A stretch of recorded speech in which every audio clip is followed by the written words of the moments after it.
Hi, I'm Schalan Marotz, and I'm here today on behalf of John Paul Mitchell Systems and Armstrong McCall. This is my beautiful model, Kimberly. She has a balayage, and about every other time we balayage her, we'll do a baby light technique in between to kind of just break it up and help give her some really pretty depth and dimension to that blend. So today we're going to be able to do that with our horizontal weaving technique. We're going to be utilizing our Synchro Lift. This is a blue-violet powder lightener. It'll give you 7 levels of lift while gently lifting and keeping the hair healthy. It contains potato starch to help with the swelling. Another really cool thing about the potato starch, in third world countries they found that the potato skins were helping with bruising and healing, so it's really going to help with that health of the hair. And we're going to utilize our 20 cream volume. Kimberly has a fine texture and a level 7, so she doesn't need a whole lot of muscle to get her nice and light. So today we'll be doing our horizontal weave technique using our Synchro Lift, and so let's go ahead and get started. Okay, so when mixing Synchro Lift, you're going to use 1 whole scoop.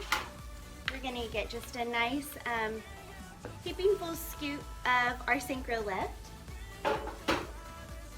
And the mixing directions are 1 scoop to 2 ounces of developer, or mixed to consistency. For my highlights, I like to utilize just 1.5 ounces. I feel like the thicker consistency to the lightener helps me control it. Okay, so we took some sections and we twisted everything up into a Zulu knot to keep our sections nice and clean. So we first started from the apex to the mastoid process, and we combed everything forward and clipped it out of the way. And then this back section, we took a horizontal line a little below the crown above the occipital bone, and we took a vertical mohawk section. And then we took 2 triangular sections to the sides, and then went back and let down our vertical mohawk section and made a little rectangular section about 1 inch deep. This will be our last section coming straight forward. So when we get started, we're going to first start in this back section right here, and we're going to be taking horizontal slices and weaving them, and leaving about 1/4 of an inch in between each section as we go up the head. We'll first start here, and then we'll move to this side of the head, and we're going to start by taking horizontal sections, working our way up. We're going to be taking nice sliced thin sections, weaving them, leaving about 1/4 of an inch in between. And once we meet this triangular section right back here, we're going to drop those sections and start working back to back, and we'll be needing to use 2 foils because of the section being so long.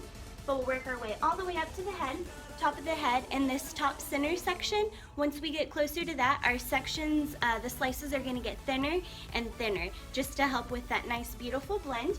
And then we're going to mirror the same thing we did on the right side of the head onto the left side of the head. We'll be taking our horizontal section slices and weaving them, leaving about 1/4 of an inch in between each section, working our way up to this triangular parting. And then once we get there, we'll combine these 2 sections together, staying horizontal, and we'll be utilizing 2 foils because the section is so wide, working our way up to this center section. And when you get closer to the top, you're going to be taking thinner slices and thinner weaves to just help with that beautiful blend. And then our very last section will be this top rectangular section. We'll be taking our horizontal slices and weaving them, but we're going to be over directing them, and the foils will come forward, where everything else we're going to be starting at the bottom of the section, working our way up. So this is the only section that's going to be a little bit different. So let's go ahead and get started. Okay, so we have all of her foils in place, and she looks so pretty.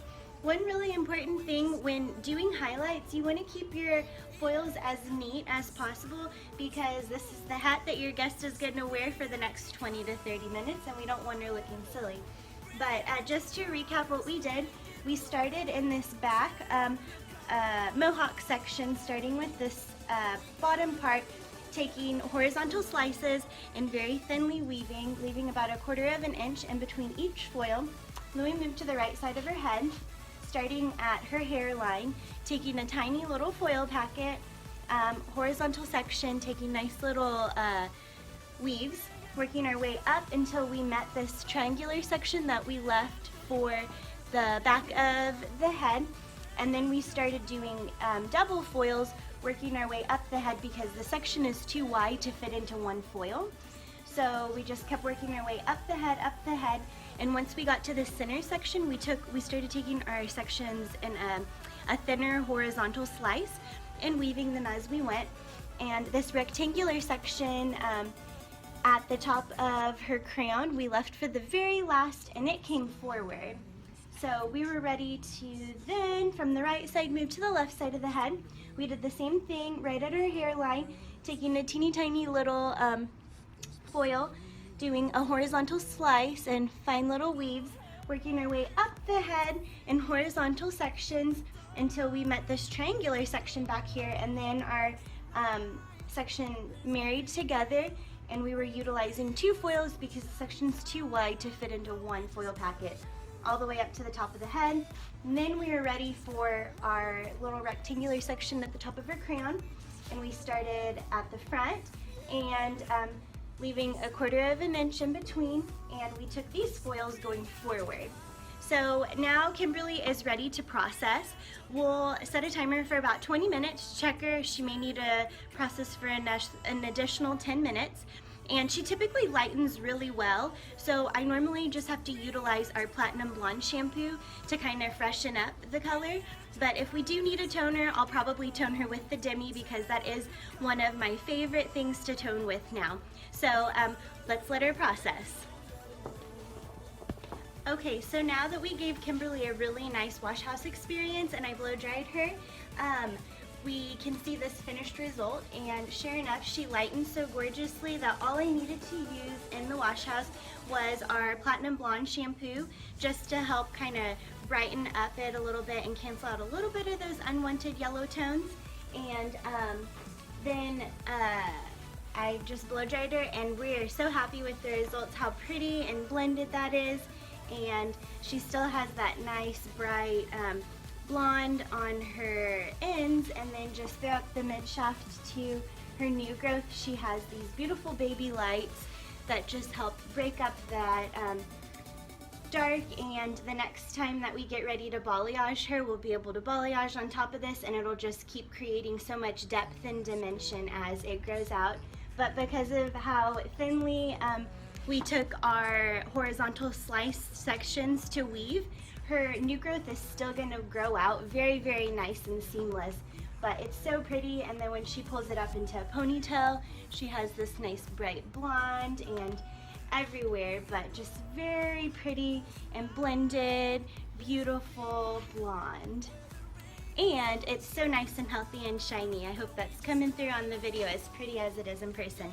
So thanks guys for watching this awesome foiling technique. We did today a horizontal weaved technique utilizing our Synchro Lift powder lightener, 20 cream volume developer, and then because her hair lightened so nicely, all we had to utilize in the shampoo bowl to tone it at all was our Platinum Blonde shampoo. So thanks again. Again, I'm Schalan Marotz, and I was here today on behalf of John Paul Mitchell Systems and Armstrong McCall. Thanks, I hope you have a great day.